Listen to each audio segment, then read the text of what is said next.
در قسمت بعدی میخوایم انیمیشنمون روی مسیر منحنی حرکت کنه. از اشکال آماده میتونید استفاده کنید. توی گوگل سرچ کنید مثلا کار کلیپ آرت پی ان جی، ماشینی رو برای شما میاره که اطرافش ترانسپرنته و میتونین حالا خودتون نقاشتون خوب نیست از اینا استفاده کنید. منتها باید فایل ها رو ایمپورت کنید توی استیجتون.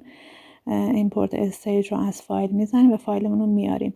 یه مقدار زوم رو کم میکنم که کل صفحه رو ببینم، اندازش رو کوچیک میکنم، بعد دوباره زوم صفحه رو فیت میکنم. خب حالا میایم روی لایه‌ای که مربوط به این ماشین هست راست کلیک میکنیم و گزینه اد کلاسیک رو میزنیم. یک لایه راهنما در زیر این ایجاد میشه. بعد با مداد یا قلمو یک مسیر منحنی رو ترسیم کنید. حتما دقت کنید که این پایین قسمت اسموس رو انتخاب کنید که مسیرتون نرم و یک نواخت بشه.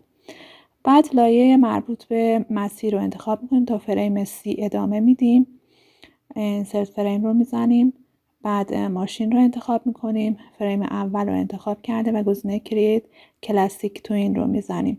میریم فریم آخر و اینسرت کی فریم رو میزنیم و ماشین رو توی فریم آخر به در واقع اون نقطه انتهایی منحنیمون حرکت باید بدیم حتما تا این مسیر براش تعریف بشه.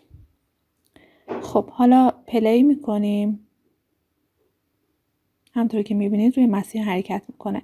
دو تا گزینه داریم، اسنپ و اورینت پت. اینا رو بعد تیک بزنیم تا هم حرکتمون یک نواخت باشه و هم که ماشینمون در حین حرکت تغییر جهت بده روی این مسیر.